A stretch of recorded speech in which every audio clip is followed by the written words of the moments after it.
mga besh, pupunta tayo dito ngayon sa Hershey store. Nandito kami sa Niagara. Di kami nagpunta dito last time, so itutur ko kayo. Ayan ang Hershey store. Tara! Eto na siya mga besh. Hershey. Meet Hershey.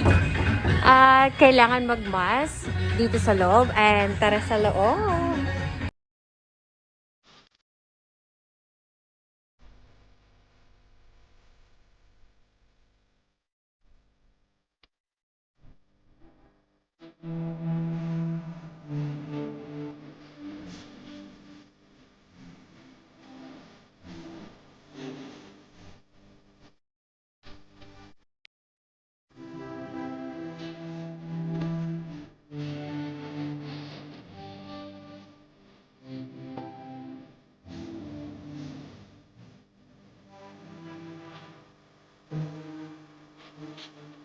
Yan, kumuha ako ng malaking pieces kasi pang regalo ko. Tapos, ayan, makikita nyo na dito tayo sa wreath. Ang cute ng kulay niya. So cute.